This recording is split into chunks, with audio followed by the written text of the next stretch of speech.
Faire le choix de votre confort avant tout et adapter l'autoroute de l'avenir à l'évolution des conditions de trafic, bien avant nos échéances contractuelles, c'est notre responsabilité. Conformément au contrat qui nous lie à l'État du Sénégal, nous devions réaliser un programme d'investissement complémentaire avant l'année 2027. Ce programme devait permettre d'accroître la fluidité et la sécurité de l'autoroute, d'adapter l'infrastructure à l'étalement du tissu urbain, mais également de donner aux populations riveraines des moyens d'accès à l'autoroute. Des travaux d'envergure que nous devions faire sur 5 ans, en fonction de la disponibilité de la trésorerie de la société. Mais face à l'évolution des conditions de circulation, il fallait agir plus vite. Malheureusement, la capacité de la trésorerie de la société ne pouvait pas financer tous ces travaux en même temps. Ce qui fait que on était obligé d'aller recourir à de la dette. Il fallait trouver l'équivalent de 66 milliards pour financer tous ces travaux en moins de 3 ans.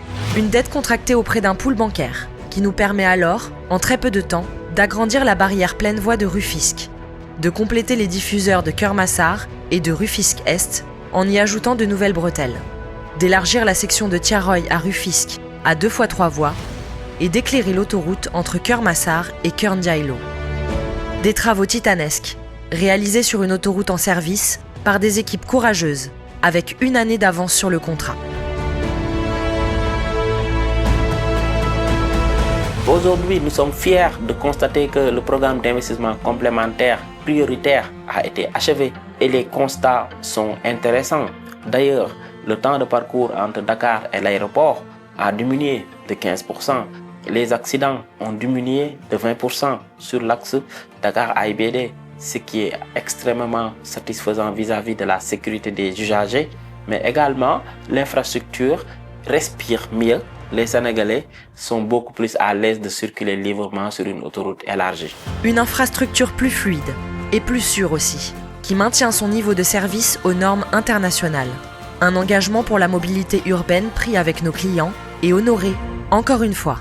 Nous avons finalisé les travaux à fin décembre 2025. Dès 2026, nous allons devoir commencer à rembourser cette nouvelle dette avec un niveau de service de la dette qui pèse entre 10 et 18 milliards de francs CFA par année entre 2026 et 2034. Ces remboursements vont certainement peser lourd sur la trésorerie de la société, mais comme le contrat prévoit à compter de janvier 2026 une hausse des tarifs de péage, donc la société serait en mesure de rembourser cette dette, mais également de continuer à autofinancer les investissements ultérieurs à faire et toutes les opérations de gros entretien renouvellement rendues nécessaires par le vieillissement de l'infrastructure. Un partenariat gagnant-gagnant qui permettra à l'État du Sénégal, aujourd'hui actionnaire au capital de l'autoroute à 25%, de récupérer une infrastructure adaptée continuellement et dans de parfaites conditions. Dans ce même esprit gagnant-gagnant, c'est depuis le début de la concession plus de 100 milliards de francs CFA qui ont été redistribués à l'État du Sénégal.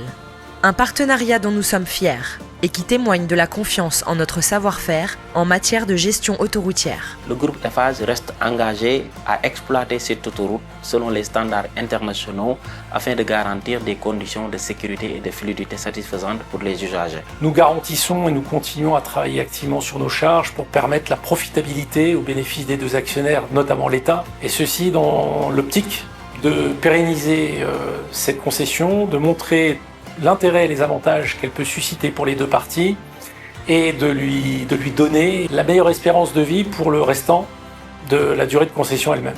Une concession dont les équipes se sont engagées au fil des années à faire de ce modèle sénégalais une réussite au-delà des frontières.